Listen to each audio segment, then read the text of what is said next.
Okay. Yeah. Yeah. So yeah, but now they moved across the street maybe, oh gosh, like 5 or 6 years ago. Where the So CW17 yep, building was. yep, I they got took you. all that because there are a bunch of empty studios. So if you need to record or if like a bigger show comes to town, you can like host somebody. I got you. So yeah, You still, I guess. I mean I know almost everybody over there, Yeah. but I'm pretty much just at UNF.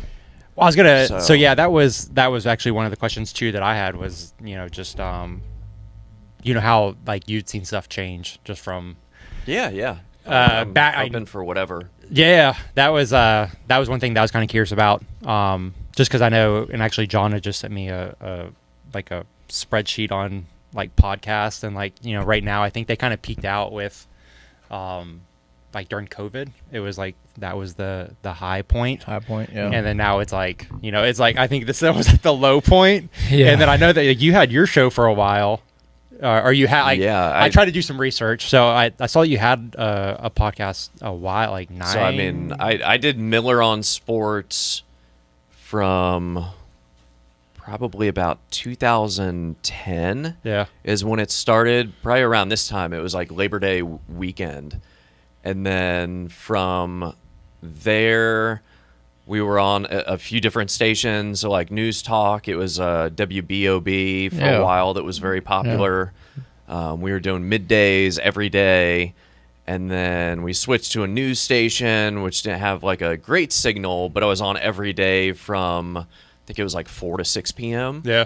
So it was just me, and like I was booking people and doing sales. WBOB, So- that was over there off like Southside or JTB. Or- Yeah, so it's like JTB and Phillips Belfort. and Belfort. Yeah, Yep. right. Yep, Yeah, that 'cause, building. the Gone, or there was both fishing shows in there at the time. You remember that? You remember Vic Tyson? Yes, so they were, I think, just after me. Yeah, okay. Because I used to do the radio with Vic quite often. Okay. Vic the Fish was still just fishing radio show back then, and then I know the Gone Fishing with Yeah. the other guys did one as well. Yeah, I don't know them. Yeah. They hopped over there once I'd moved to 1010. Yeah. Okay. Yeah, and then obviously like Kevin Favor and Oh, yeah, yeah. and got the outdoor show. Oh, they're fantastic. Yeah, They have yeah. a huge following. Yeah, Wingo and Captain Leon. He's actually wrapped both their boats. But yeah, that's crazy. It's cool. That was because I remember. Yeah, and you go back. You were talking about the having to go out and get and hustle and get your own sponsors and everything. That I think whenever I first met you, that was kind of one of the things I was kind of surprised about was how you had to, hustle. Like I thought that they had a whole marketing team in the back that kind of No, it's handled kinda that. self-performing, right? Yes, Yeah, because yeah, like you- Vic would have to get his sponsors to pay for the show. He wasn't even making any money. It would just be just to run the show. You know, Yeah, what I'm just- saying? just to get the airtime. Yep. Because I was a sponsor of the show. I gotcha. Yeah. And I mean, really, things started to kind of change probably around January of 2009. Clear Channel made thousands of cuts across the country. And so radio stations, as I think social media was becoming more popular, people were doing more things on Facebook, Yeah. that the model kind of changed. Yeah. So there wasn't so much ad revenue for radio. And also, you never really know if it works.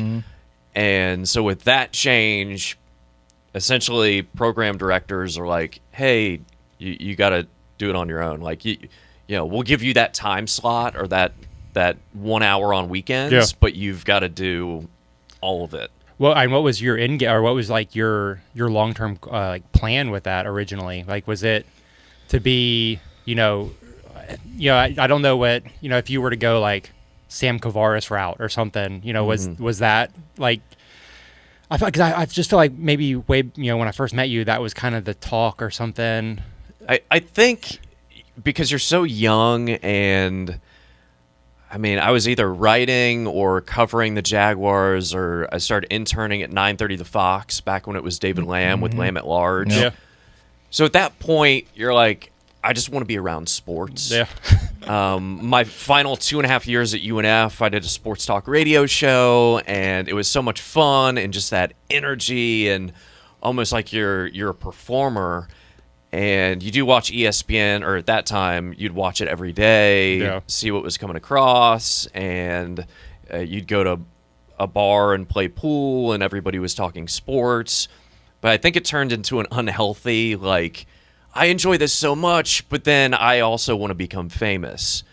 And so it was this weird, Yeah. like, it took me a while through my 20s of, man, I want people to, like, know me. Yeah. And at a certain point, you're like, this isn't, Face or voice or both? I think maybe both Yeah. of just, I want to become maybe the Sam Kavaris or the Dan Hicken. And, you know, even though I'm 25 and I had my own radio show and was starting to do play-by-play on TV for the Jacksonville Giants at the time that was just starting up in, That's right. in Yeah. 2010. So I would somewhat get recognized, but it just would turn into an unhealthy, like, I want people to notice me. Like, Yeah. but you look at all these people, like Justin Bieber, he doesn't seem happy. No. all these Right, yeah. all these folks just don't seem happy, and you're performing so much that almost like Ric Flair, you become that person. And you see the kind of craziness that he can get involved in, and it's just there's so many more ways to enjoy life instead of chasing this dream where over the years I'd start to meet people of, oh yeah, I worked for ESPN for a year, 18 months or a few years, and yeah, it was cool. Yeah. But then after a while it just turns into another job. Yeah. Yeah. No. And everybody's at the top of, you're either Stephen A or you're Pat McAfee, and you're probably not going to get there. Yeah. Yeah, No, that's a great analogy. Yeah, that's a really good analogy because it's even like this. We're like, we just do this for fun, have conversations, like if it goes somewhere, would it be cool? Yeah, but it's kind of like you said, then it turns into a job and then it turns into stress and, everything that goes on with it. So that's an awesome analogy. Most people are like just hung up in what you were saying as to, I want to do it to make it, you know what I'm saying? I want to be famous, and, where you kind of figured out later on that. How much of that comes along with age, though, too? Yeah, Like now that you're, No, if you're, when you're 38, 20, no. yeah, but Yeah. like when you're 20, No, yeah, you're you're just grind. Yeah. full No, gas yeah, all the time. Yeah. Oh, But yeah. I can't tell you. There must have been. So I was doing the radio show for about 4 straight years, 3.5. I never took a vacation. During football season, it's 6-7 days a week. You might have a little bit of time on Monday to like go get dry cleaning or go to a bookstore that you like to peruse, but Yeah.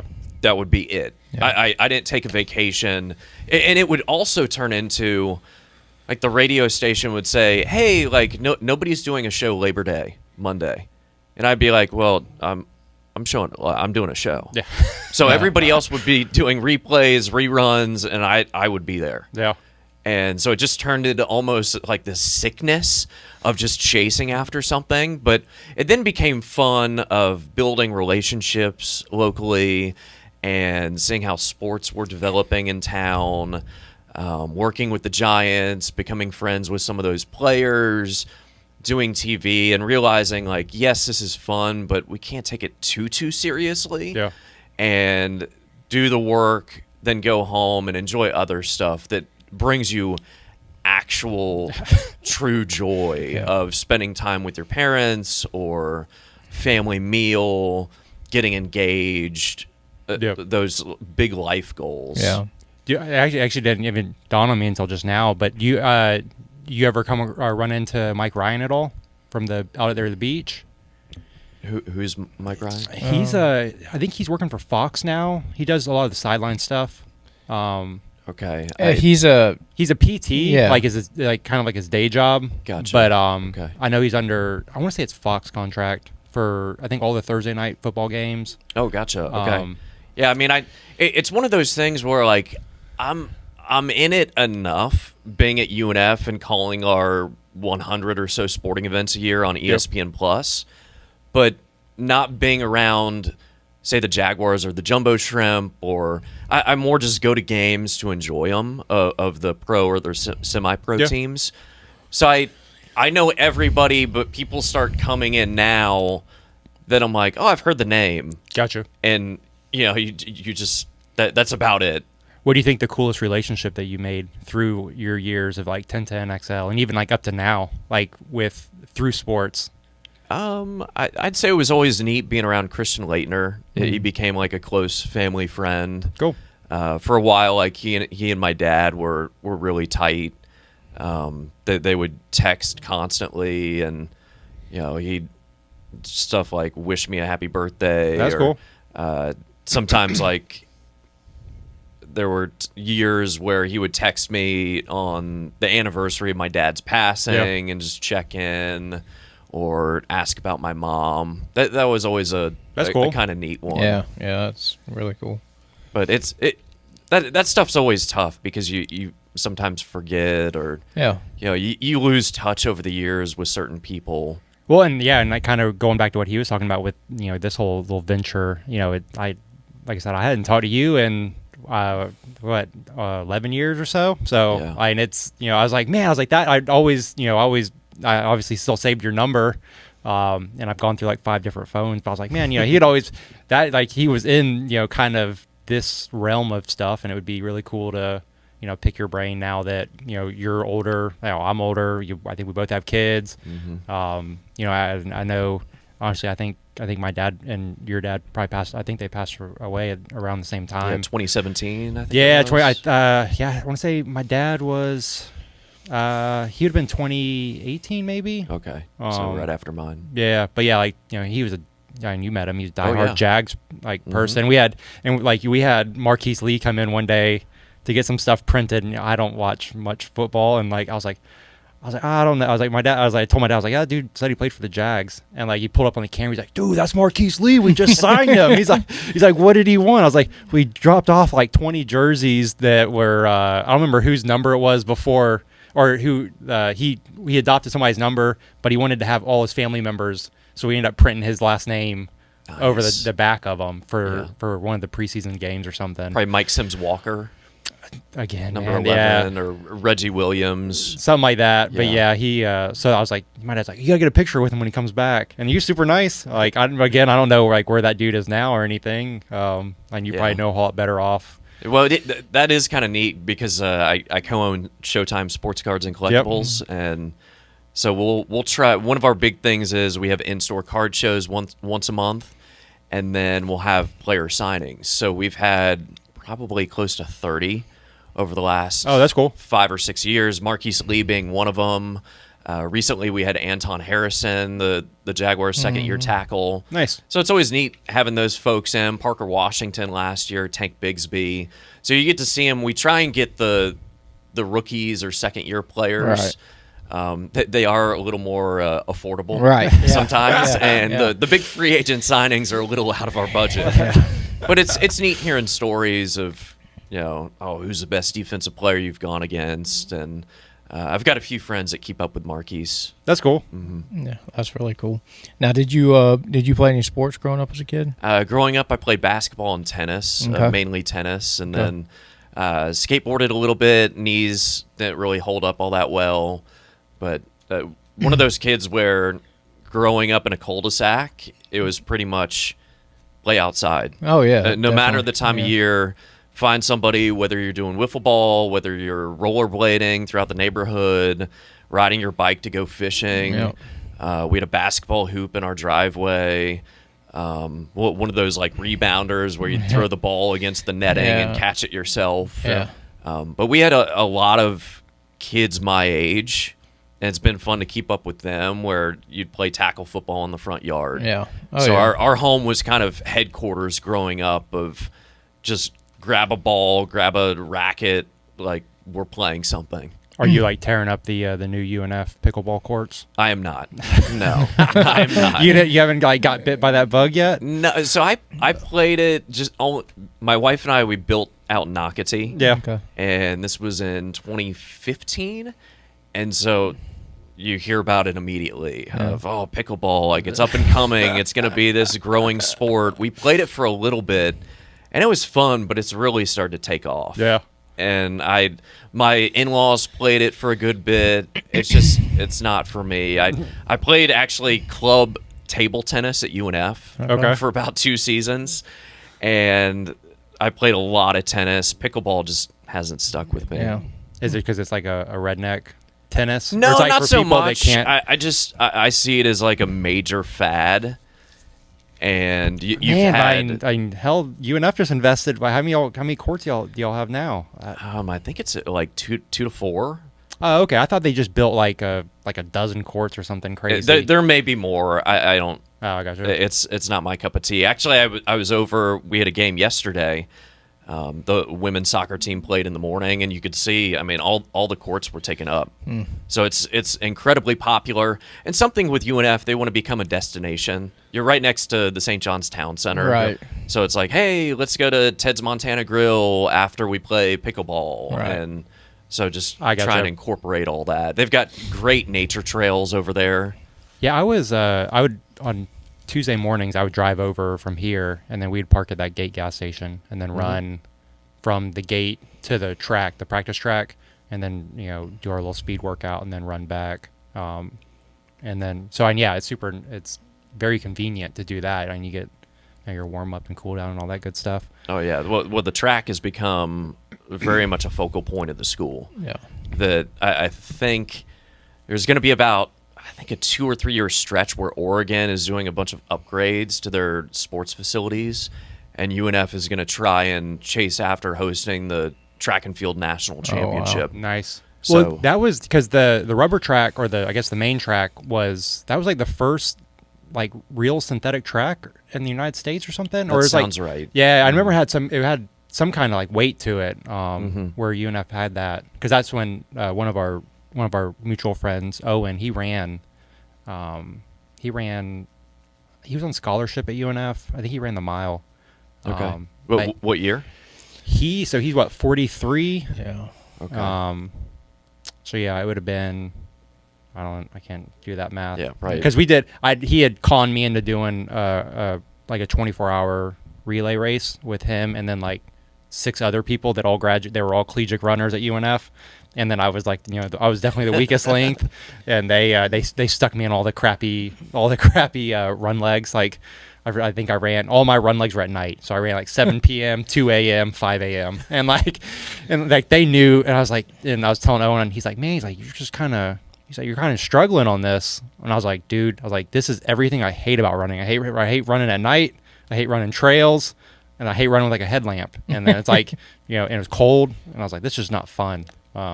So while they're resting and getting re-energized, you're out there. Well, yeah, and I thought that was the idea, because when he sold me on Come In, I thought we was gonna be like kind of like a party thing. Like they were like, oh man, we rented this big old RV, and I was like, oh cool, we're gonna be like. I've gone and done plenty of things with Owen before, and they usually turn into like drinking events. And he's like, so they got me on the first Zoom call, and everybody's now living in Washington, Georgia, Tennessee, everything. And the guy's like, well, just so you know, That light's blinding me. oh, gotcha. He's like, just so you know, we're taking this very seriously. And I'm like, oh man. And then it was all downhill from there. Yeah. So it's not like a fun beer mile. No. And I think we ended up winning overall by like an hour, and by like they definitely did all the work. But yeah, it was fun. It was definitely a learning experience. I wouldn't do another one. But yeah, like we had an RV. I had my little venture van, and kind of had like a little camp set up, and then you would like tag somebody. Like when your run leg was over, you'd go to bed, and then you would try to sleep, but like your heart rate's pegged still, so you're trying to get all calmed down, sleep for a couple hours, and then the person before you, when they're going out, somebody else comes and wakes you up. They had like this whole system going. Wow. Logistics was definitely, they were really good on that end. But yeah, it was quite the thing. What's your favorite sport to call at UNF? That's probably the number one question I get asked. I mean, football would be a blast. I wish at some point we would get that. I did 1 season of JU football. Okay. It was just so much fun. Kerwin Bell and that whole crew back in 2014. But it's the travel gets to be quite a bit. I'd say as of recently, for the format that we do, baseball is incredibly enjoyable. I've fallen more and more in love with softball. Okay. Especially Yeah. the team last year was excellent. Yeah. Made a really strong push. But the excitement, I'd say, of volleyball, I've been surprised that hasn't gained more traction. You saw with Nebraska when Yeah. they played outside at the football stadium, that became national news. So I'd say volleyball has become my number one. Girls and boys, or do you have a boys team? No, over there? we just have women's. Just women's indoor. Okay, because I know for high school and stuff, these boys have, and I'm not saying so much in Florida, but I got a little nephew that lives out in California, and them, it's these guys are 6'4", 6'5", just pounding Yeah. the volleyball, and it's getting a lot of traction out there. Yeah. My son's actually, I think starting this week, he's in second grade, and he's like, I want to play volleyball. Yeah. So we're adding that to the list. He's 4'11". Now he's 16. He's tiny. I think he's like 5'5", and but yeah, he's out there playing beach volleyball at church events and stuff like that. And enjoys it. And it's like, where did this come from? We hadn't played volleyball growing up. And beach is fun. That's something that usually we're only going to broadcast one tournament a year, Right. For the beach, and it's again women's. But oh my gosh, you talk about the athleticism, the courts. There are so many courts over there. It's become kind of a premier spot. Florida State, FAU come for tournaments at UNF. You'd be a good volleyball player. You're tall. You would. My sister played. Okay. I think up until freshman year in high school. She's tall, right? How tall? My sister's real tall. 5'11", probably. Yeah, she's a big girl. Yeah. She's built more like my dad was. Yeah. But then I know one of her friends, I think, went on scholarship to one of the big schools up north, like NYU or something like that, like a real big school for volleyball. Now, do you Harvard keep up? actually it was, because my sister has she's got a sweater. Dang, that's bad. So yeah, she wanted to go play at Harvard. School. Now, do you kind of keep up with any high school stuff, or not really? A little bit. I mean, Yeah. I always kind of pay attention when Hacker does his shows on Right, 1010, right. and just to see who's doing what. I worked a little bit with James Coleman, and he does a lot of local high school stuff. So I know Mandarin football is supposed to be really good this year. And, just too with JU and UNF, these schools are usually recruiting a lot locally. Yeah. So I'll keep an eye out on who's hitting the ball well for baseball, softball. Now so this- I know some names. Now, this could be a dumb question, and I apologize for it, but I know they're separate entities, but is there any kind of, do they run together anyway at JU and UNF, or? Not typically. I think sometimes when the NCAA men's basketball tournament was here, it'd be like a joint sharing of hosting duties. Even though the events are downtown. Right. But other than that, we've had, I think it was just after the COVID year of hosting the men's basketball tournament for the Atlantic Sun. It was hosted by Jacksonville, so half was at JU, half was at UNF. Yeah. So, but other than that, it's usually softball. We've done it that same way, but they're pretty much separate. Yeah. Well, I know a couple years back, the Ospreys basketball team went.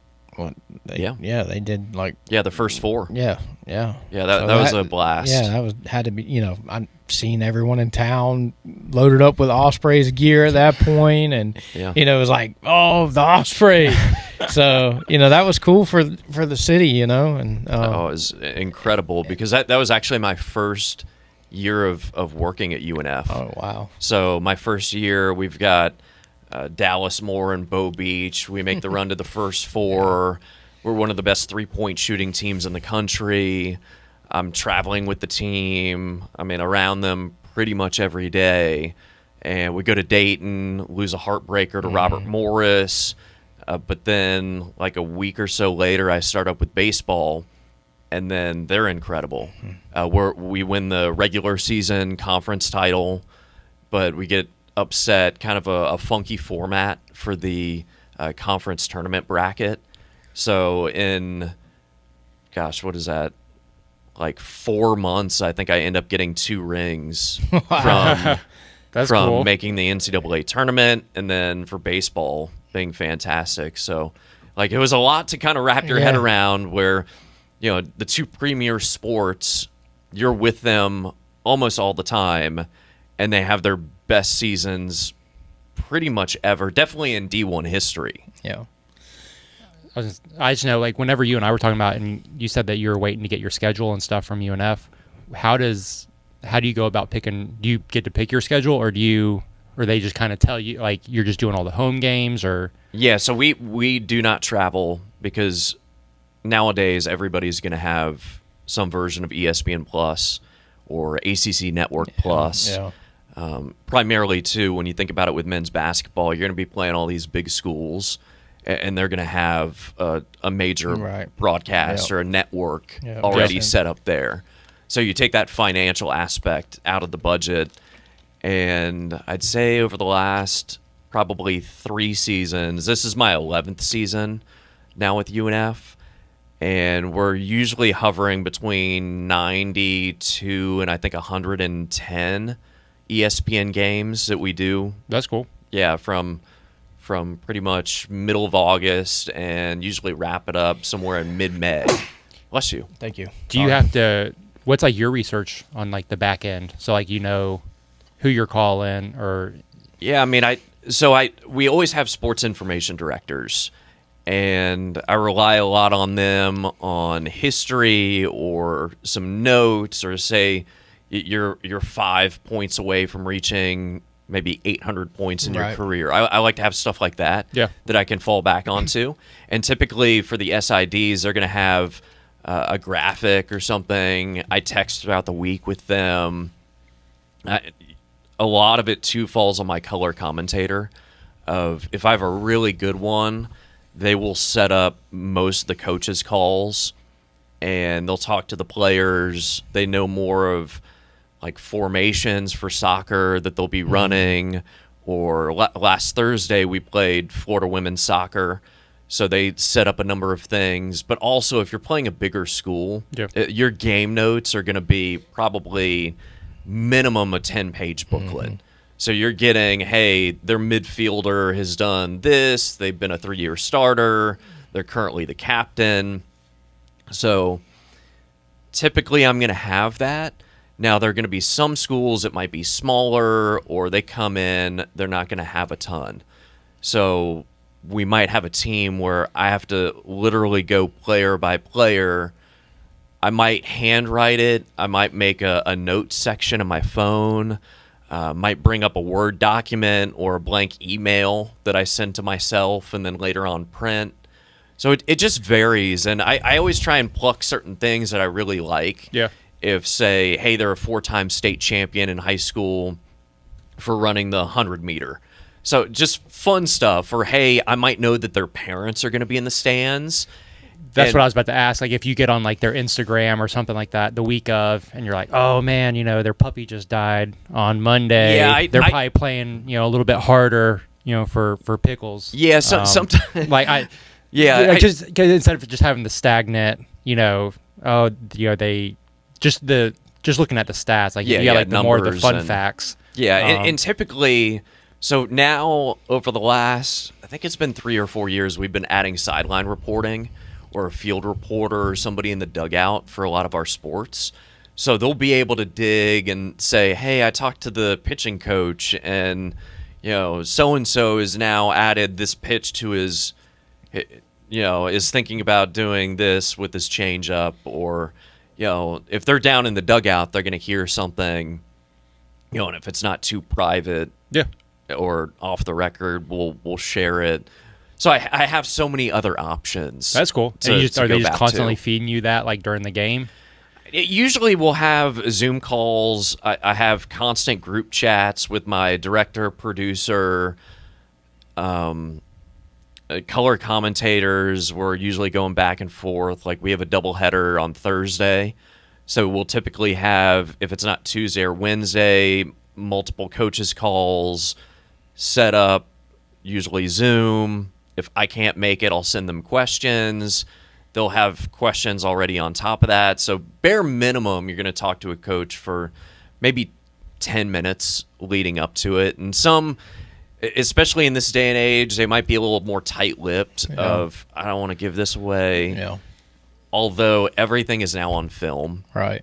So it's not going to be a surprise of like, hey, why isn't number 12 playing? Oh, well, they're out for the year because we saw on film that, they had a knee brace on.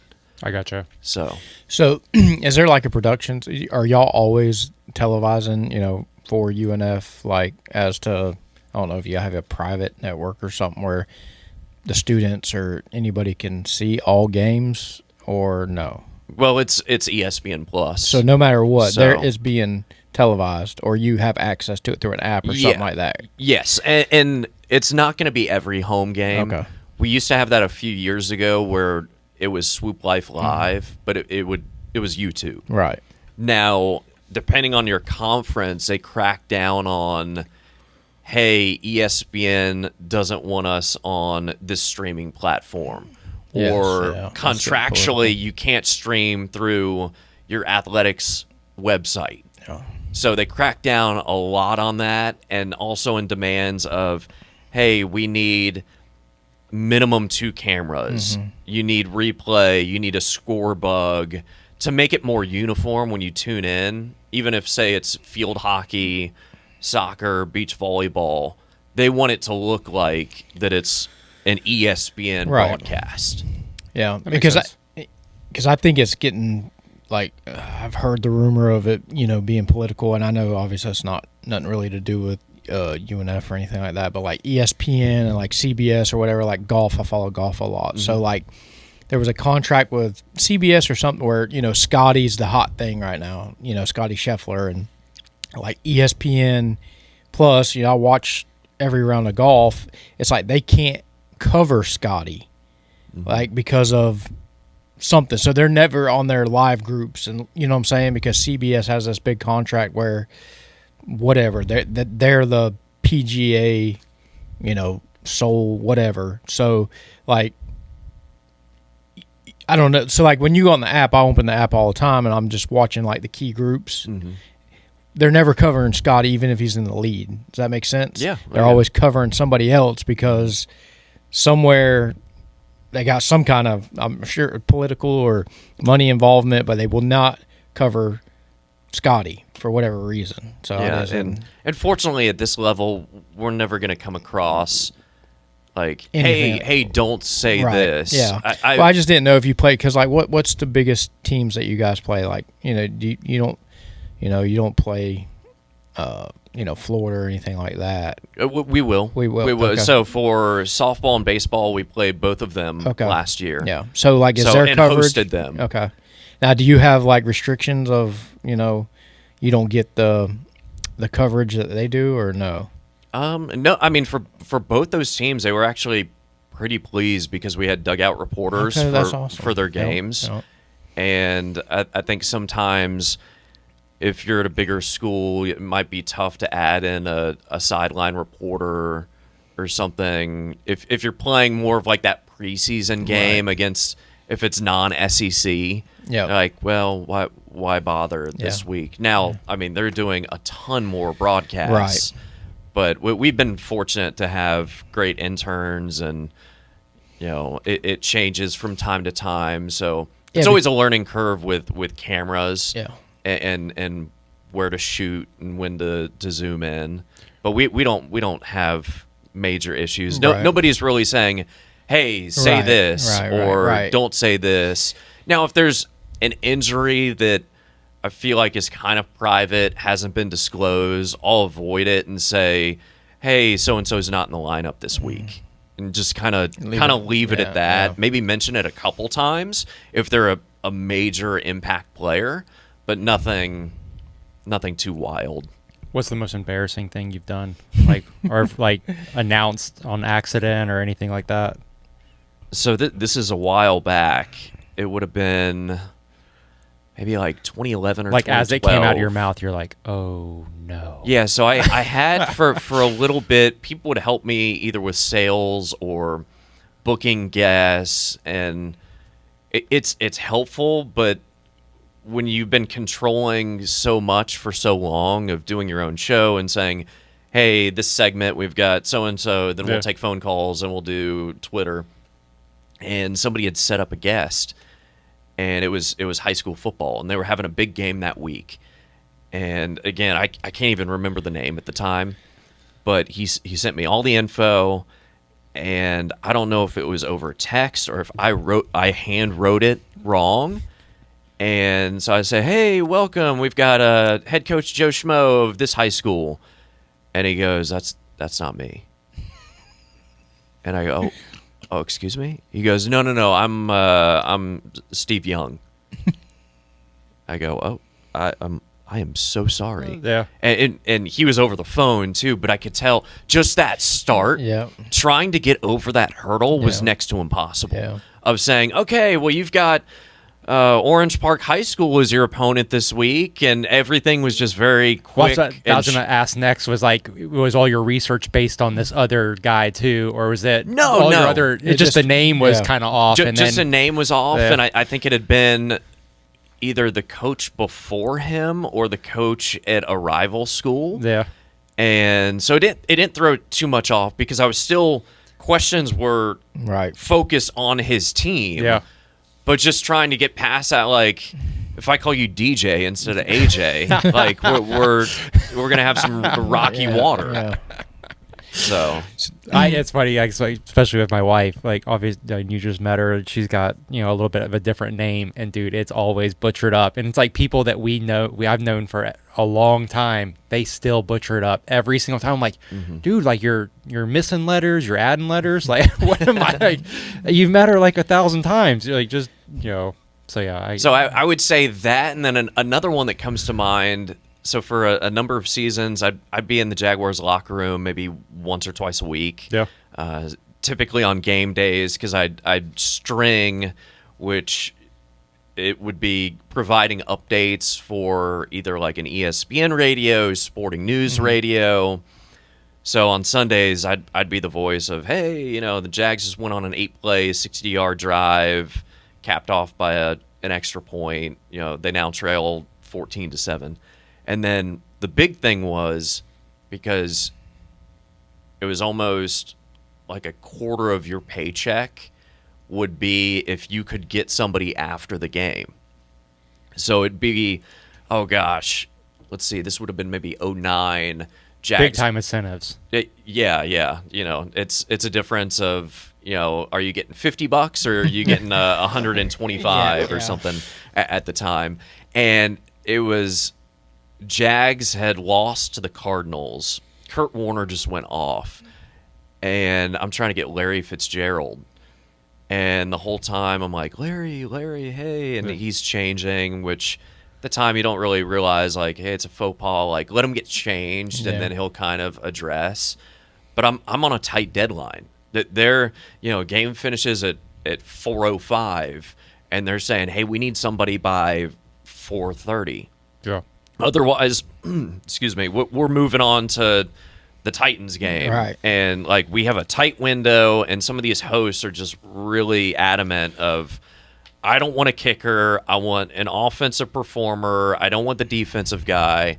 So I'm trying to get Larry Fitzgerald, knowing that, he's probably going to be a Hall of Famer. He did an okay game, but I'm not getting Kurt Warner. Right. I'm just not. So I'm trying to get him, and he's getting angry at me. I think this is the year after they went to the Super Bowl, and he's like, dude, just go get somebody else. Like, get Antrell Roll or get, like, the third wide receiver. But I will not let up because I'm like, dude, I want like $75. Yeah. Like, Absolutely. Like I need money to feed my McDonald's fixation. Yeah.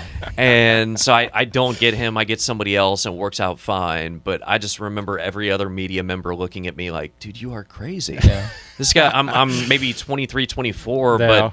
but this is probably my first or second game doing this. And, like, I don't care if you're Larry Fitzgerald and you've got probably that Louis Vuitton rolling bag in front of me is more than I'm going to make during all of football season. Dude, just give me 5 minutes of your time so this radio host in DC is going to be happy. And that's interesting. And you would think, and obviously everybody has bad days and good days. Like, you would think those guys would want to talk a little bit more. But, they do that. How many Richard Millers are there that they see in that same timeline? And two, I'm the away team. This is the first time I've ever been around him. I know more of the Jaguars locker room, so it was a little easier to be like, hey, Mercedes Lewis, can I get you? Hey, Mike Thomas. Hey, Cecil Shorts. You'd get a couple guys that would say, "Oh, no." But for the most part, you could get everybody because you might see them every Wednesday or every other Wednesday for open locker room. Larry Fitzgerald, I'm like a child. Yeah. When I shave my face, I look like I'm 11 or 12. So he's saying, dude, get away from me. I just want to get on the bus, get dressed, throw out my quotes, and get on the bus. Yeah. And at this point, or through your whole career, you've kind of always went into it. I'm asking, did you always go into it like, not a fan of nobody? It's more business, and that's what you're there for. Like, because like say me, a big Braves fan growing up, and if I was in your position, I'd be like, oh, can I please get your, do you just tackle it as this is my job and no fan, or you're not starstruck ever, and you're just you're just trying to get an interview? Yeah, I think over time it kind of wanes a little bit because with the sports card shop, we always go to the National, which is a big collector's show. Typically, it's going to be Chicago.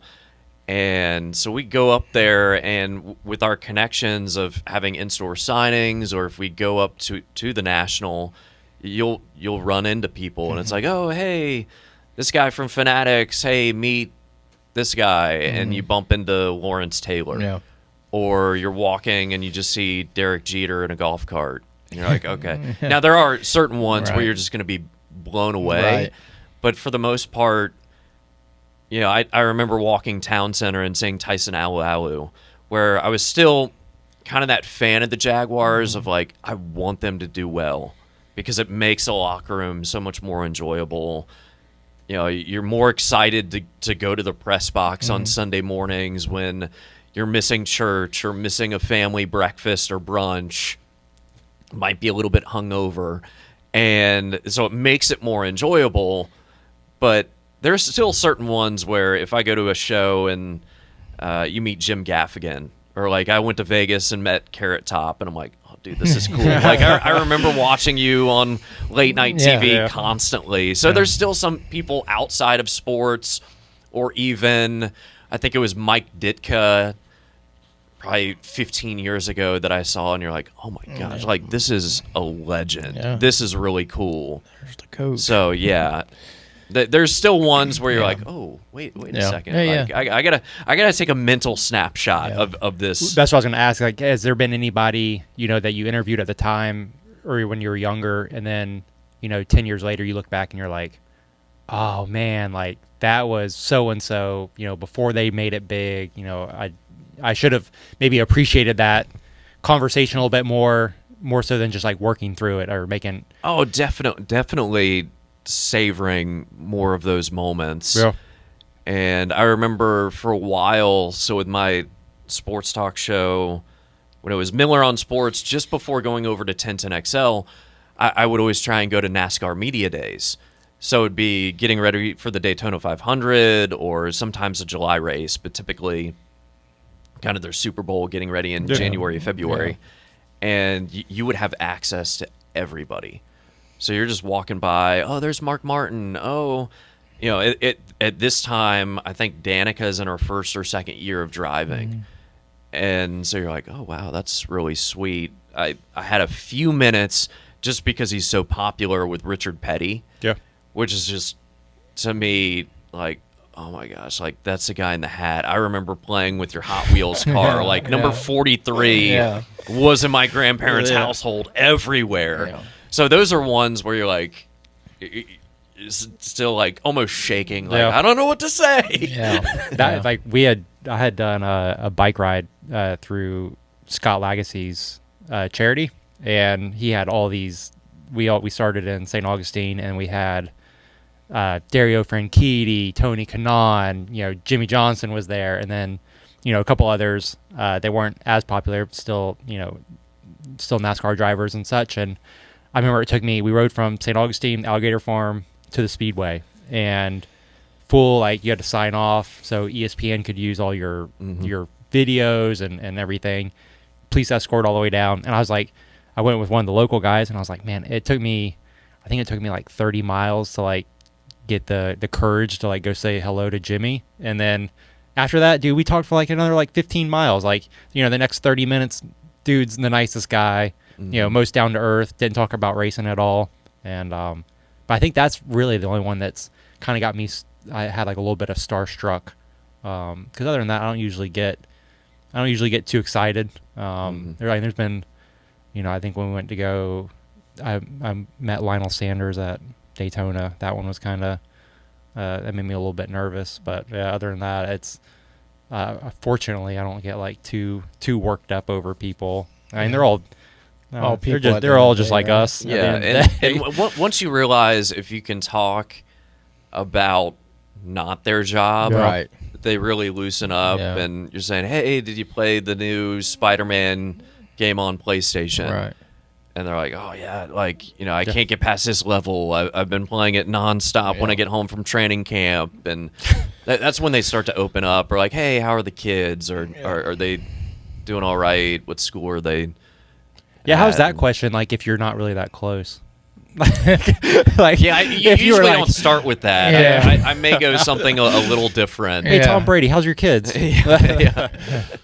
So, obviously, your voice is something special, so it's like, did you have to train for that, or was your dad in kind of any of this, or like, because there's no ums in you, there's no, obviously you talk for a living, but it's like you got this raspy, you just got a voice for radio. Has anybody ever told you that before? Yeah. It's like, and still to this day, Rick Ballou says I have the best hair on radio when I was on radio. But yeah, I think from doing it so much, starting at age, I think 19 or so, my friend Joe and I, who essentially we were playing in the game room at UNF and started talking about, I think, NFL free agency. He said, hey, I know somebody who runs it and can get us a show on Osprey Radio, which at the time was just a web streaming, clicking this URL and then listen to the radio. And there wasn't really much talk radio. It was more, hey, we're going to play this indie band, etc. And so we had shows Tuesday and Thursday for, I think, at least an hour. And that went on for, I think, even over the summers, we would do some version of it once a week. And so for that first maybe 18 months, I'd go back and listen, try and remove the uhs and the ums. And I think growing up and going also to Catholic private school where, like, that get that out of your system. Like, that should not be there. Right. And it's just something I've always done. And just being a sports fan and listening to people, trying to create my own voice. David Lamb, for the longest time when I did this, he'd call me Richard Rome because he thought I was Jim Rome and the way I deliver things and talk. But I think it just comes with time, and it's pretty I'm very incredible fortunate. though, right? Like, it's like Yeah, he was on 10-10, man. Because me or you, we we're not real good with this thing. No. It's usually now when the two times I get most recognized in the area is when I speak. Yeah. So if I'm at a restaurant and I go, oh, I'll take the sweet tea with a little bit of lemon, somebody might turn and say something. Or if with the store we advertise during the Iceman games, so we do something up on the Jumbotron so that people recognize more my face. Right. But if I speak, usually people are like, oh. So I try and whisper, or if we're talking about my wife's job, I try not to use names. I'll use initials because she's like, you can't, why are you yelling? I'm like, I'm trying not to yell. That's awesome. How'd you get involved? I know you said you were a co-owner of that. Yes, the sports card now. So it was a weird time. So UNF, we had 3 years where I was essentially full time and traveling with men's basketball and baseball, doing all the radio. So we'd have pre and post game, and do all the games. Home and away were on 1010XL. Started to change a little bit because they had just gotten the Jaguars contract, so it was a little bit tougher to be on one of the main signals. But I was doing that for UNF for 3 years, so tons of travel. At a certain point, and you've seen that with a lot of schools, especially at that level, mid-major, that radio wasn't worth it. Because if we would play at Iowa, that game was going to be on the Big Ten Network, so you could watch it. Now you get a different vibe listening to your home team's call, and you get better stories and stats and more in depth. But they ended up cutting the radio aspect. And so there's a stretch. I knew it was coming, just the way the contract was working out after a year or two, that, hey, come this point, radio's gone from UNF. It's like, oh, man, like, I don't know what to do with myself now. Let's see, probably married for about a year and a half. This was 2015? This was summer of 2017. Okay. So I'm not having a job. And, talking about vacation and everything, I'm not one to sit on the couch and twiddle my thumbs. Yep. Like, I need to be doing something. I've got my firstborn is on the way, so he's due in like 3 or 4 weeks. I guess it was about the same time frame where my dad passed away. And so, like, all of this hits you at once of, my dad's no longer here. He's one of my best friends. I've got a son on the way. Like, how am I going to provide? Albeit my wife has a very good job and great health care. And so I'm like, I need to do something. My skill, I love church and volunteering, but this isn't going to satisfy, putting more food on the table. And so I just started reaching out to companies. I told y'all when I walked in earlier that I collected growing up with my grandfather. I'd go to Dick and Jane's all the time, back when you can smoke indoors. So I'm just, and maybe that's part of my voice too. I've thought over the years of this secondhand smoke, of eating in the smoking section at Cracker Barrel. Of this is probably, I'm gonna have emphysema when I'm 55. And so I started reaching out to places that sold sports gear and memorabilia and Showtime. I think it was the second or third one that I just sent an email to. It's like, hey, do you have any hours open? I feel like I can sell just from having sold ads for my radio show back in the day. And fortunately, they kind of knew of my name, and we had similar circles of people that had been on radio. Oh, so-and-so. Went in for an interview, and we hit it off immediately with Eddie and JD. And Eddie at the time was the owner. JD had kind of a booth in an area there in the store, same location. And so they're like, yeah, when can you start? So from there, I started part-time. Maybe I was every Sunday. So it was kind of nice. If we were a little bit slower, I could watch every NFL game and still watch the Jags. And I'd work occasionally on a Saturday. I'd work maybe a few times throughout the week. So it just gave me a little something extra, as I should maybe be on paternity leave. Yep. And I was able to help my wife enough with that, but it would get me out of the house and give me, a few bucks in my pocket. Why did you didn't want to approach just trying to go another radio route? So I knew in the grand scheme of things, or hit up the Jags, or hit up kind of swing for the fences. I've just seen too much of people traveling. Oh, I gotcha. And the ones that work in pro sports or even high level Division I college that they get burnt out, and they end up hating sports.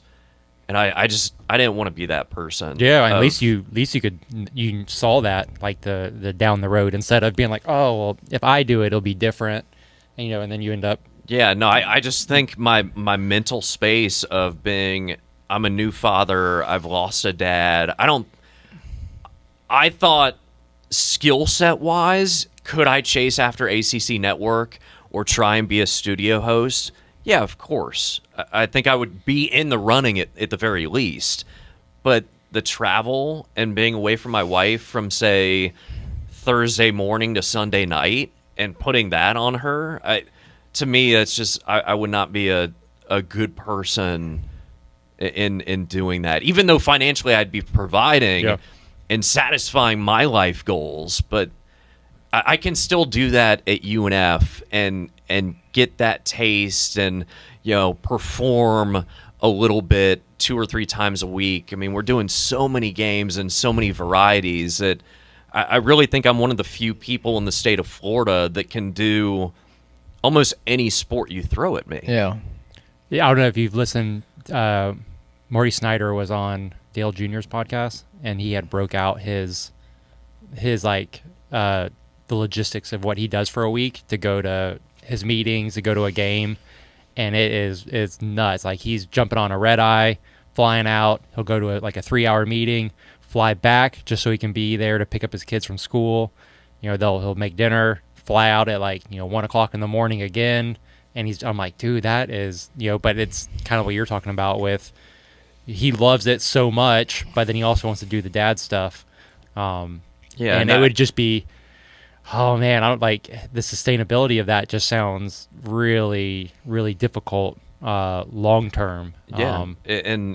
It'd be cool and chasing this stardom, but I'd rather be there 100% for my kids. Yeah. And I think his kids are a little bit older too, which I think after a certain and I'm sure you've seen it too. As a little bit older they get a little bit more self-sufficient, which helps out a bunch. But yeah, still missing a bunch of the other stuff throughout the week and whatnot. Yeah, and then at this point they're probably old enough. Are they playing sports themselves? Yeah, my son, he's 7. He's playing pretty much every sport. My daughter's 3.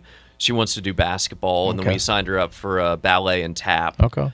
So that'll be through school, right? Her daycare. But my son is all about sports. We've got soccer. He's playing for a U8 academy or whatever that they. Yeah. I feel like every sport has that now. Definitely. Of us growing up, it was just kind of coming. Obviously, if you played on a travel team, baseball is like, oh, that was it. But now it's like everything, academies or a travel team or, I got a little nephew. He's 9 and he's playing an elite. They call it the elite soccer group or something of Clay County or whatever. The elites, and they travel. They're all the way up in St. Simons this weekend. Wow. Yeah, so that's like a commitment to kids' sports these days. Yeah, and I'd like to be around for that. If he does pick, basketball was like his go-to for a little bit. He got sick over the summer, so we couldn't play on his team for the YMCA. But I mean, he'd love it, and he was a scorer. And we've got a hoop in our driveway, like when I was a kid. And it's funny because now he's on a soccer team, loves it, can score, is one of a better upper half of the team. But then we get home and he wants to play basketball. Like, dude, we practice soccer. Yeah. But he wants to do a little bit of everything. That's awesome. What'd you go to UNF for? UNF, it was broadcasting. Okay, I was gonna ask for communications or something. Yeah, it was communications. At the time, it was electronic media. So we were still using camcorders and all this stuff. Like, I don't know how to do anything else. I came across at the wrong time for, I caught a little bit of Twitter and Facebook, but in terms of editing software and all that, I don't know. We were shooting on a camcorder and hope you had a steady hand. That was pretty much it. What do you, with your podcast that you had in the past, and even with the radio stuff now, have you seen, how much has that changed? Would you, if somebody was like, hey, come back on 1010XL, we got all the, we'll help you out with marketing and all that and getting sponsors. I think I would be completely lost. Yeah. I really do, because I see the folks that we hire at UNF, and they're more the creative, and they'll take photos on game day and get these action shots. And for, I think, TV and radio, you've got to do almost a little bit of everything and wear all these different hats. I don't think I could do it. I mean, maybe I could learn, but I think I've been so far out of it that I could maybe read an update if you give me a script, and I do record our commercials for Showtime, so I try and do 3 new ones each week, which I believe we're the only local business that does that, just because I can do it and do it on my recorder and email it off. But no, I think I would be like an old man. And like I have no idea. So like Ron Burgundy, as if it's just on there. You're just gonna read it. Is there like some kind of camera when you're calling these games that they'll kind of flip over to you for a second, and like you're like how Harry Carey and stuff is back in the day? Yeah, so we're on camera anywhere from 2 to 3 times during a broadcast. Typically, baseball, you're not on a ton. Usually it's just going to be for your open, right? Which usually for an ESPN open, it's going to be 90 seconds. Go, you set the scene. Hey, we're at it's Sunday, and we've got this matchup. This team's trying to go on a 3-game win streak. You bring in your partner. You point to them. You're on camera. Maybe 10 to 15 seconds. It's not a ton, and then you'll typically with that format go into who are the players to watch. Right. So for UNF, you've got the midfielder. For the opposing team, you've got their goalkeeper. And then at halftime, depending on, so for example, during the Florida women's soccer last week, we were promoting Sporting Jacks, that new USL team that's going to have a men's and women's soccer team in town. They'll start play in 2025 or 2026. Wow. So we had a couple of folks on, and then I'm on camera with them. So as a play-by-play guy, usually my color commentator is going to leave.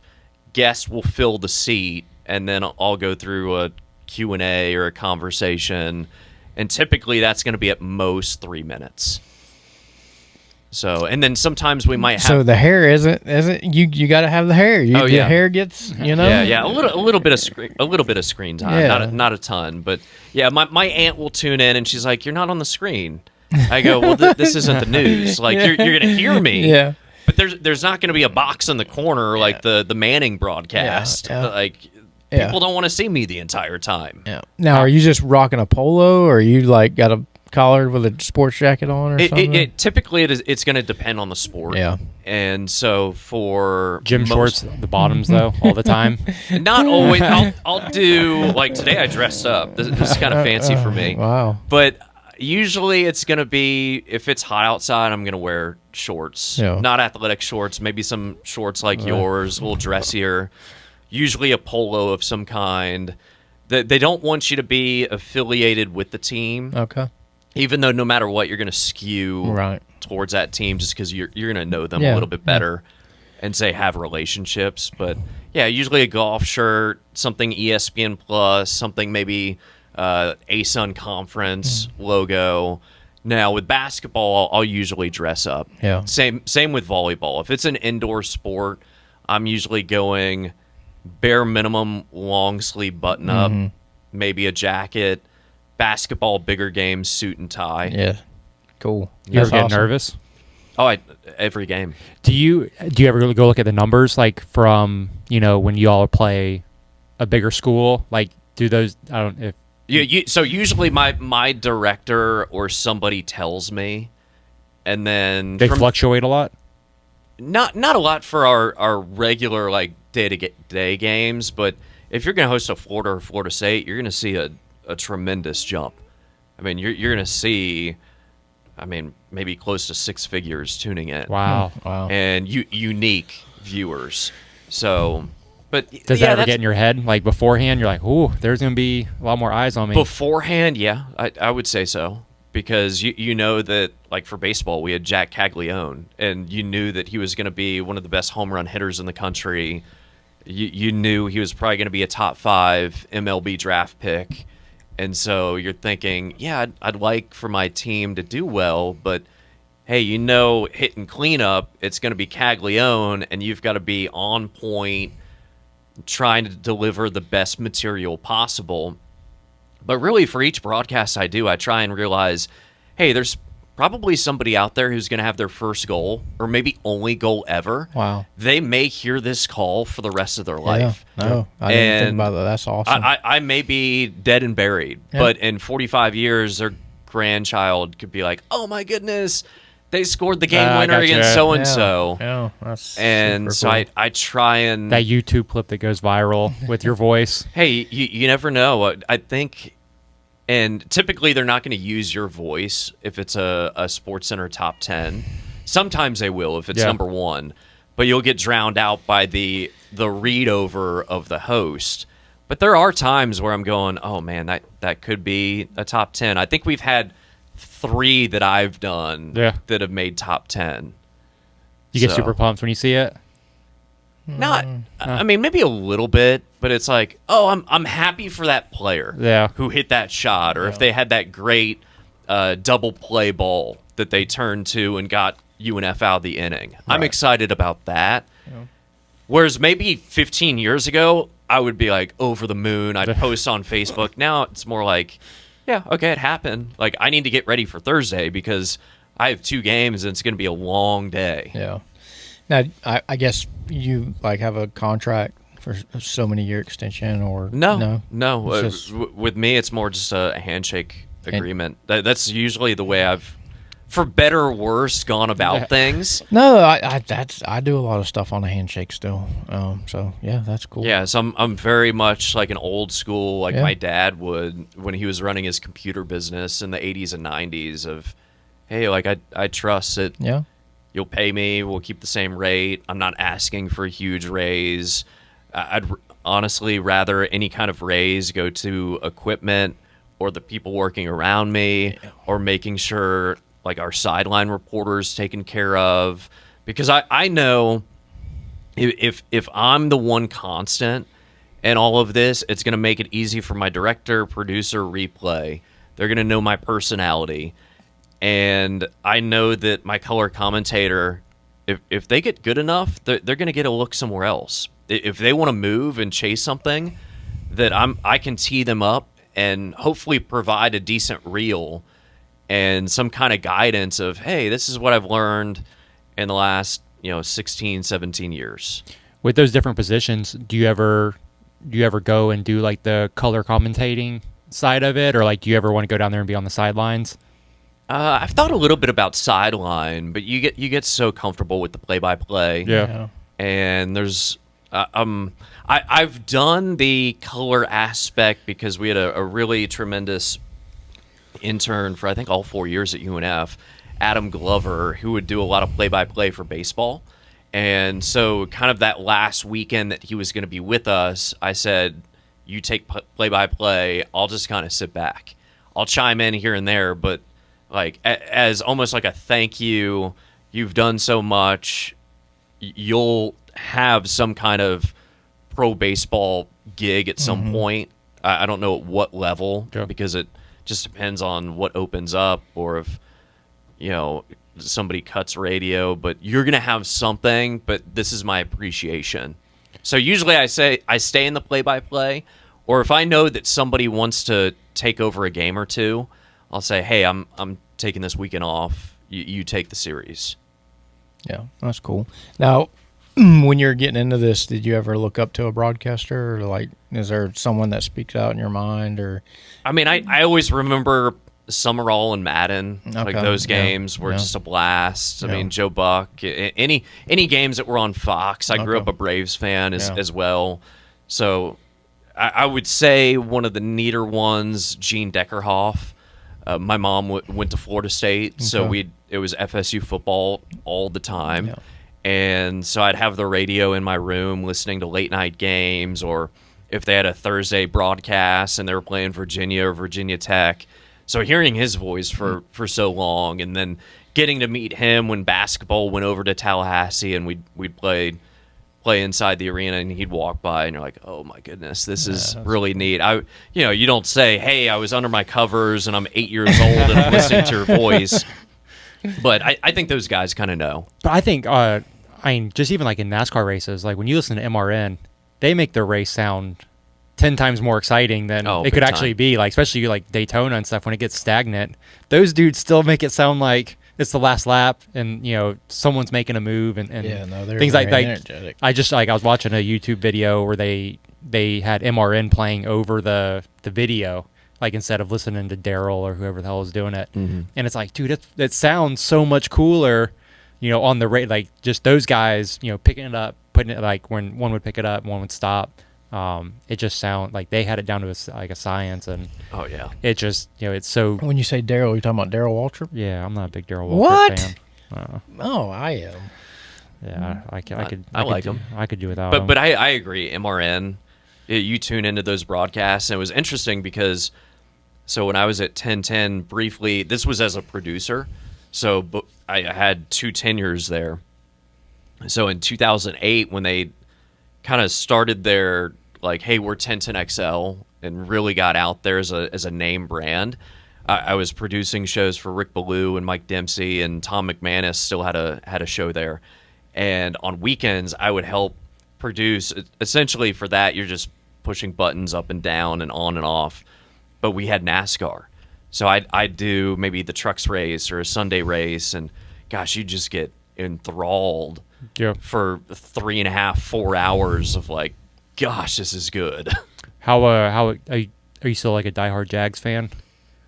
Yeah, I like the Jags. I think a friend put it really well last night that we were just hanging out by the pool, and because I asked him, did you go to any preseason games? He said, no, not anymore. We both have kids now. And he said, I'm just cautiously optimistic. You know, it's exciting seeing the 31-0 win over the Falcons and how Trevor looked, but I think really just being shell-shocked from the Titans beating us 3 times that one year, and then free agency blunders and sadness. And when I was around the team, I mean, I remember doing radio shows of just scraping the barrel trying to find any positive, because everything was like, oh, they're going to get blown out. You know, you're going to go to Seattle this weekend and get destroyed. So cautiously optimistic about this year, but I want them to do well, because I think they're great for the city. And my son is becoming a little bit more into it, of like, hey, can we watch the game? And I got him a Jags hat the other day, and probably the biggest smile he's given me in months. Yeah. So I want them to do well. Going back to 95, though, we were just on cloud nine as a kid with, you know, Brunell, Baselli, Jimmy Smith. You know, just we had a ball team then, you know, and Loggeman, and just over the year, you know, we should have beat New England in, what was it, 3-4 years ago when we lost to go to the Super Bowl? Yeah, Miles Jack wasn't down. Yeah, it's crazy. So yeah, it's definitely tough being a Jags fan. Yeah. No, but it's just ingrained in me. You mentioned Baselli. So my dad grew up and was an Eagle Scout. And so he didn't push a ton, but it just ran in my family. Grandfather, my uncle, Eagle Scouts. So this is almost right after Baselli gets drafted. And I mean, the excitement is just even more and more, like, every day. Yeah. And at our school, it's a, hey, like, come out, register to become a Boy Scout, and you will get to meet and potentially get an autograph from Tony Baselli. So I'm like, oh, dude, I'm doing this. I am going, like, I'll be at the gym at 4 p.m. So I get there, most of the boys from that age group, and I think even some of the girls, I show up, I get like 3 or 4 things signed by Baselli, get my picture, and then I never went to like another meeting. I was like, I just want to meet our number 1 overall draft pick. Yeah. So I think my dad was a little bummed out, but you know, I did it for the collection. Yeah, no doubt. That's super cool. When you got in with the card company, was that before like the big boom, or did like yes? So we took over in early 2019. So I was there for about a year and a half, and then we took over I think like right around the Super Bowl of 2019. Started to grow and grow a little bit more, and then once COVID happened, it was a combination of things. People seeing box breaks of stuff being open, but then really, I think what did it was a Michael Jordan documentary on Netflix. Yeah. People saw that and were like, I need to go in my closet. I need to find my old basketball cards. And people started finding their 86 Fleer Jordan rookie card, or just some base rookies, or started finding their Kobe Bryant cards from the 90s. And so once that Netflix special hit, we just saw a crazy influx. Has it still been still pretty hot? Yeah, it's still very hot. It slowed down and kind of got back to normal, but you have things like Fanatics coming in and really starting to dominate the marketplace. And you saw recently that huge sale of the Babe Ruth called shot jersey that sold for over $25 million that they were able to photo match.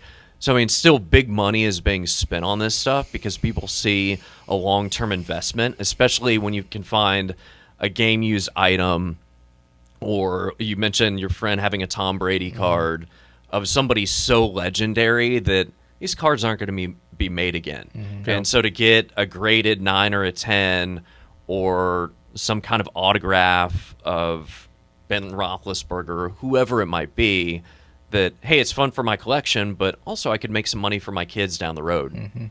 Yeah, I think Owen said that one Jordan card he had was like 18 grand or something. Yeah. But so we got, occasionally we'll have people that walk into our store, call us ahead of time. Hey, are you buying collections? I have this, that, or the other. And I ended up buying a Jordan rookie card. It's tough because there are certain, it's a very forged card. There are a lot of fakes out there of it. And they also did a reprint of it in 1996. So it's tough to look at it and say, oh, is this a real deal? Ended up buying one, had just wear and tear. So I looked at it, I'm like, there's just no way somebody would fake this to look that way. Sent it in, got a PSA 1. It's about $1,900. And, I mean, it's just beat up. It looks junky, but it has him up there dunking in the colors, and it's nice enough. But, yeah it's wild. How often do you go to the shop with that? Between, like, how do you split your time between that and UNF? I mean, fortunately, I'm able to get that good balance, and something I've realized in my 30s that balance is really the key word of finding that family time, finding the store time. After this, I'll go over to the store. We do some broadcasts on Whatnot where we sell some things, help ship some things out, get started for the week, look at the ads that I need to read or promote for this week for the store. And then probably when I go home tonight after dinner, I'll start making some notes on maybe the men's soccer team and how they did Sunday. Ended up tying 2-2, but just make some notes for myself, maybe some pronunciations for the opposing team. So, I mean, really, once the sports season starts, I'm either at UNF or at the store most of the day or all of the day. Go home, and then I try and work on the broadcast side of things and just try and space it out through the week. I don't want to have to cram, so I'll maybe do 30 or 45 minutes, maybe do it and then read a book or play a video game or watch Brooklyn Nine-Nine and then go to bed. And so I don't want to do it all at once, or show up at the arena or the soccer stadium and say, I don't know who's playing. Yeah, I don't know the away team. So I didn't even think about the pronunciations of people's names. I'd be so terrible at that. Like, it is tough. That would be just because, hell, you could look at somebody's name and it could be plain as day. That's how you say it, and then they have like their version of it, and it's like, where'd you even come up with that? Yeah, Fulgenzi or Dutcher. I get Dutcher all the time. I heard old Brian Dutcher. Well, we were in Italy. The L was silent on ours, so Fulgenzi. Fulgenzi. I was like, oh, that's new. Yeah, no, the pronunciations you appreciate a lot more when you get like a Williamson Or Richard Miller. Yeah, that's what I was going to say. You get a Miller, you're good to go. Especially when it's somebody who's going to be putting up a lot of points or be the primary Yeah. ball handler. You're like, oh, please just be like James White. Yeah. Just please. Richard all day. Yeah. Yeah, but a lot of teams are good with providing you that beforehand. Yeah. But then if you sometimes go back as you're prepping and the home broadcast will call them something else, you're going, wait, do they have it wrong or is the paper wrong? Yeah. I was going to say, And like, so- you sit there all week and it's like noodle soup, noodle soup, noodle soup. And they get there and they're like, oh, dude, it's not noodle soup. It's, Campbell's. yeah. Yeah, and you'll butcher some, and some look like curse words, and you're like, am I gonna say the F word on air? And they're like, oh no, the accent's over the C. Well, that's what I was thinking about. Like, if you're doing the sideline stuff, like just having somebody, even like with the NASCAR stuff, right when you get out and you're heated, and they stick a mic in front of your face, and like the crazy shit that you would hear would be probably quite fun. Now, usually with that kind of stuff, it'll be more fans that you might have somebody if they're close to like a hot mic. Yeah. And you're like, oh, Oh, gosh, yeah. please they're don't, trying. don't I didn't say think something. Yeah, I didn't think about that. Yeah, and so especially if it's a heated rivalry, Yeah. and you're like, oh no, that cameraman is gonna get Bro. somebody flicking off the camera, or Yeah. who knows what you're gonna see. But I always try, and this is one of the tougher things of having an eye on your notes, an eye on play, and out of your peripheral a view of what's on, because I'll have a TV screen of what's being shown to viewers at home. And if I see something pop up, say, like we had a really bad injury in one of our recent games, lady goes down, I'm almost certain she breaks her forearm or like her wrist pops out. So I'm okay having that live because that's what happened. Yeah. But then if we go back to it and show a replay, I don't want it turning into like a Willis McGahee and you're just seeing this knee blown up.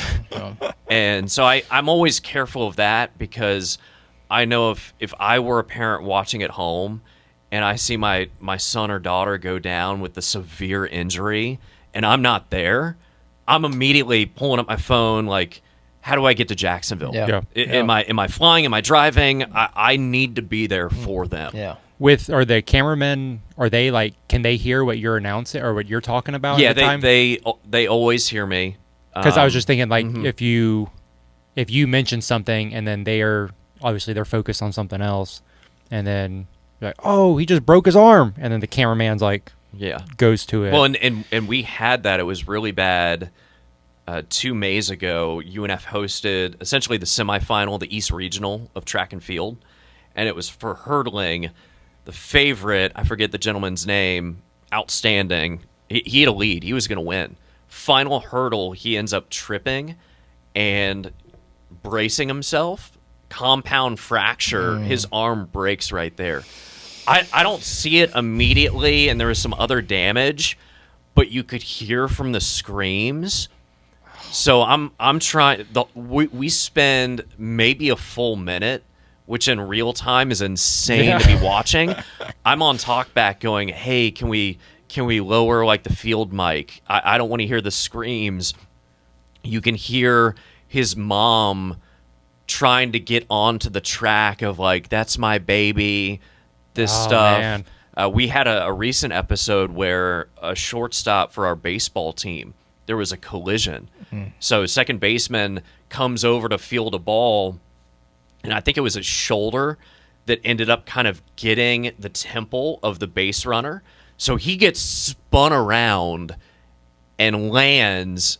And if you remember kind of that Tua where his hands are like claws, similar thing. Wow. So in that moment, I'm frozen because immediately you're thinking, how bad is this injury? Yeah.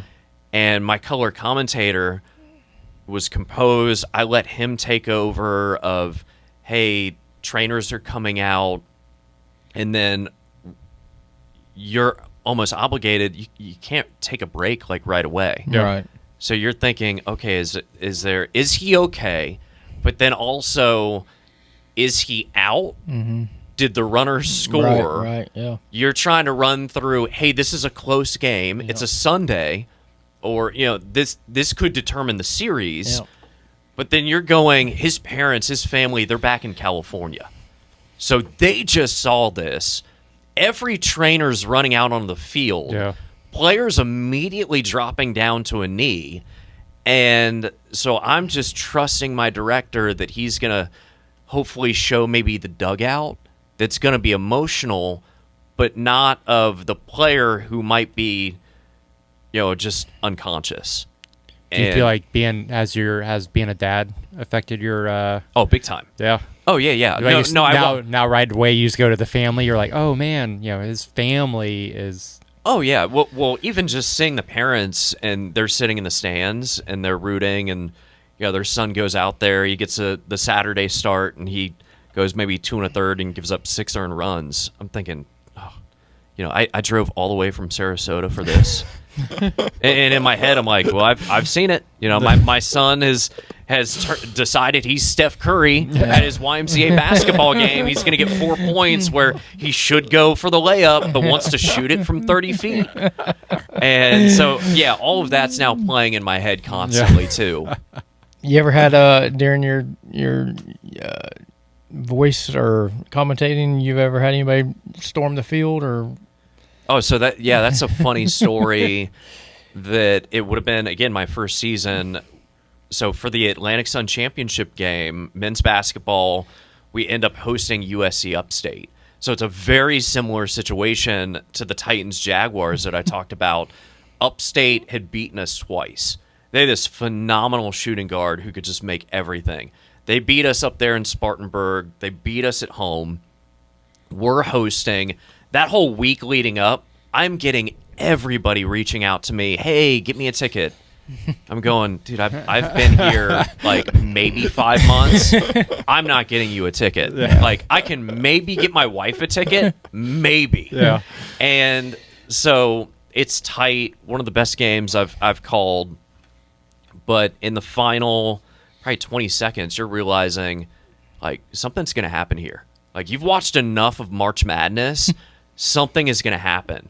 And throughout that entire season, because I was on top of it and I was courtside, and there were always a lot of students behind me, that I had already had beer spilt on me.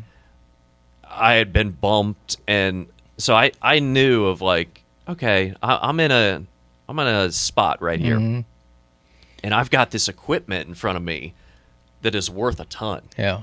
I mean, like, I can't pay for this equipment. Like, I need this is my child. Yeah. My son is at home, but this is my real child. Right.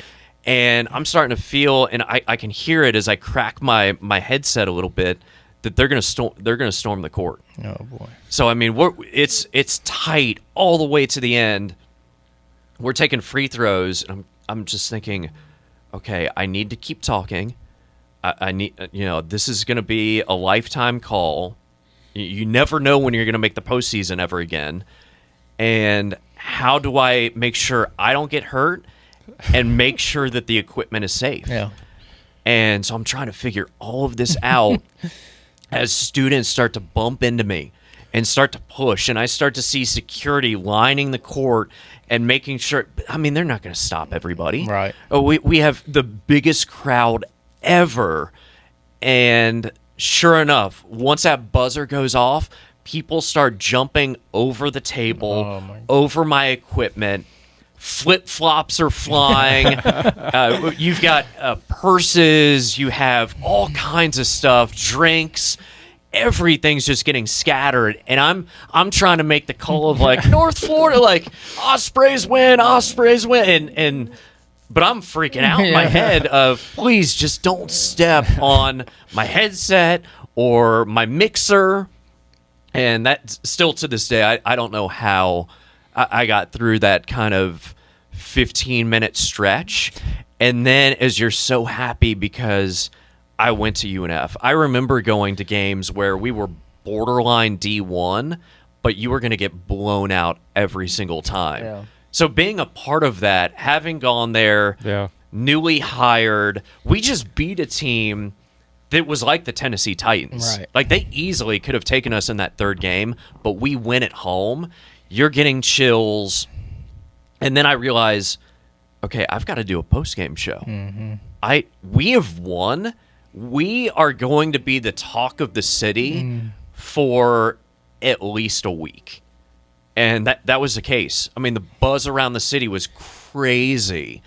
And everyone wanted to talk to you. CBS, ESPN, they're wanting your radio call. But I just remember, like, okay, chill out a little bit. Yeah. You've got to talk to 2 or 3 players, try and get the head coach when he's done with TV, because they're going to get him first no matter what. And it was just a whirlwind of, you don't really remember much. Yeah. It turns into, honestly, like the birth of a child, where you're going, this is so exciting, and then they come out and you're like, it's a boy! And you remember more of that day and where you were, but everything else is just kind of foggy. Wow. Has there been a moment where you got so excited your voice started like cracking or anything? A little bit. I mean, early on, because you're calling, especially when you're doing non-conference, you might call 5 games in 9 days. So you're on top of travel. You're going. Oh, I mean, much more from like excitement. Oh yeah. But you're calling so much. Yeah. That you're just worn out. So you're going Iowa, Northern Iowa, and you're playing good teams, and you always feel like you have a chance, but with some of these teams, you're going to get separated in the last 10 to 12 minutes. Yeah.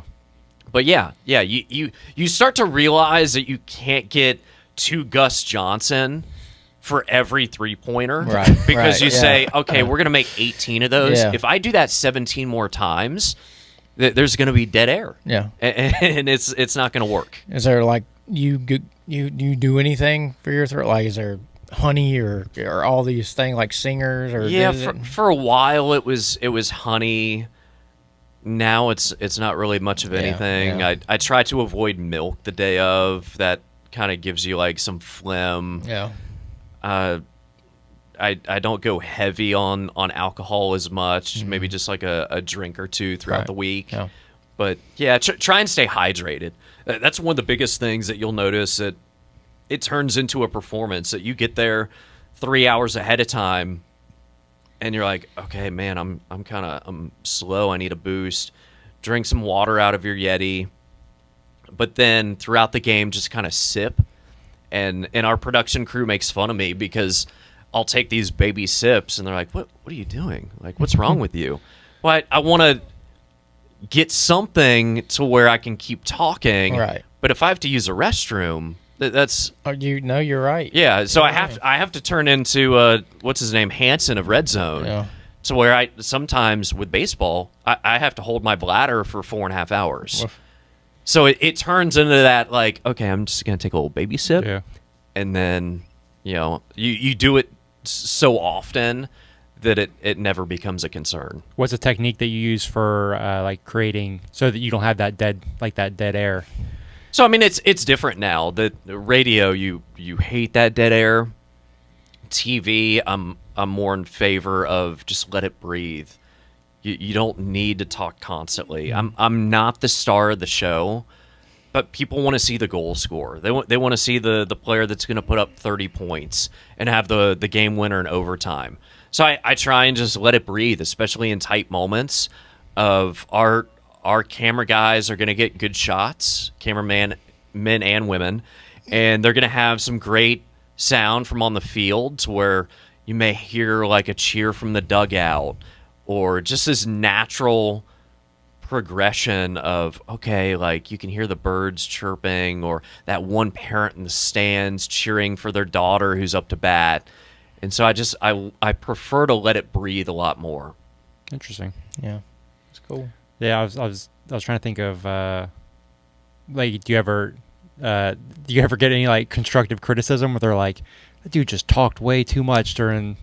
I mean, I think maybe early on, because coming from radio, you're Yeah. just taught like keep it going, fill, and really for most of the time it was going to be me for 10 minutes, 12 minutes straight. You would take phone calls, but sometimes my time of being on air, like at 10:10, I'd be on at night, so you don't know if anybody's going to call in. Right. And so I'd schedule a guest or have somebody in studio, but... Did you ever have like a backup plan, like where you text a buddy and you're like, dude, I need you to call in? Like, we're not... So phones are kind of light tonight. Yeah, I remember... So when I was doing middays on one of the first stations, one of the program salespeople, they're like, hey, have you thought about phone calls? Like, you need to have somebody call in. And so maybe for like a week... it'd be people in the office who would call in with a question, just almost to like prompt me. Yeah.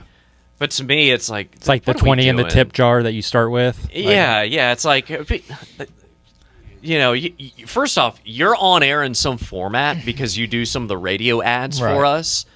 It's just, to me, like, I'm going to do whatever. Right. I was, he and I were having the conversation the other day. He was telling me that he used to call into Lex and Terry like once a week. Yeah, and but really call in, really have, and I'll never forget. It was just crazy. They probably thought he was like Water Boy. Well, no, he was calling into Captain Insano. Well, no, they were still in Jacksonville, or no, I think they already moved to Dallas at that point.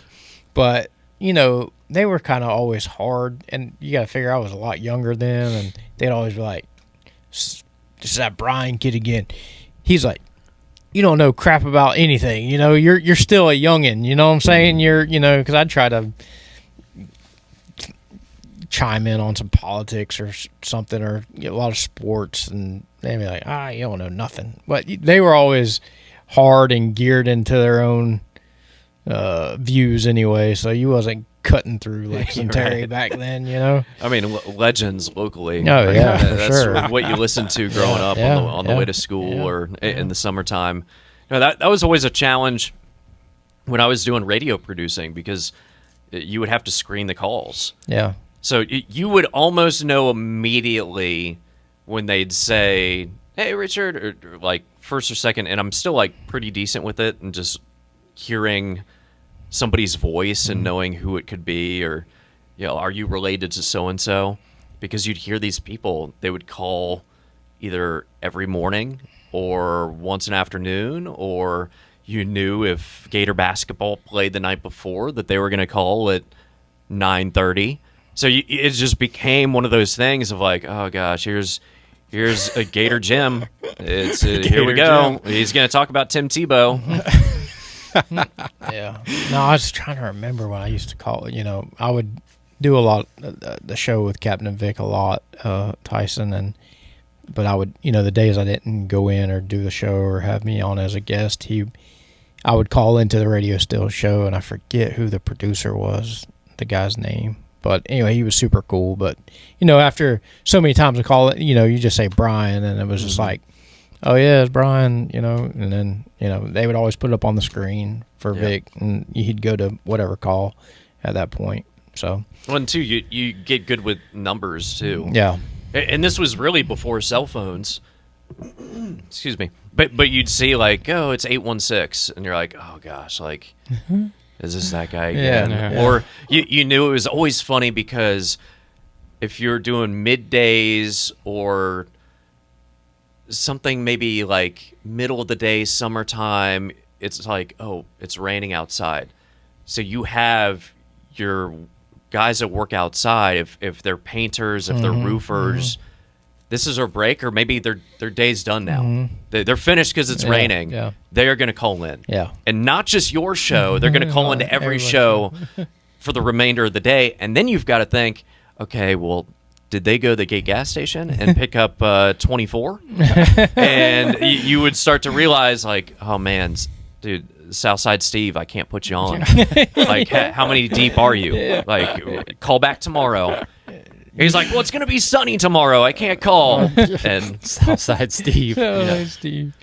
Oh, man, that's awesome. Well, like I said, I know you probably got some things to do going to the sports show and stuff, but like I said, I enjoyed this. Yeah, dude, I'm super pumped you came on. I really appreciate thank it. you so much. Yeah, I mean, I everything. could do this all day. Yeah. So, Yeah. and nobody really asked me about myself. Yeah. Because I'm so often at the store, and nobody sees me. They just see that, and they're like, "Oh, hey, can you help me?" Well, up until you walked in, I had no Yeah. idea. I was just still thinking it was just UNF only. Yeah, yeah. So I mean, people at UNF will see me and kind of know, but Oh yeah, no, Yeah, I've been in there several times, a bunch. It's like every time I go to Edwin Watts, like I'm going in there and see what's going on. I feel bad, I never bought anything, but that's okay. That's okay. We got you in the door. yeah. So, which, like I said, there's a lot of stuff in there. It's a big. You don't Yeah. realize how big it is either until you get in there. 4,000 square feet. Yeah. Whoa. Almost. I think 3,200 of it is display. Yeah. And we have 27 showcases, so almost like a jewelry store of cards that we fill in, rookies, autographs. I mean, it's wild. And they got a little bit of everything. Yeah, we'll definitely we'll link all that stuff. I'll get it all. Yeah, that'd be great. Get it all and link it all in the bottom. Thank you, guys. Yep. No, dude, super cool. Yeah, Yeah. I really appreciate it. Yeah. And yeah, we'll have to follow back up in a little bit, and then kind of go from there. Go Ospreys. Yes, Yeah. go Ospreys. All right.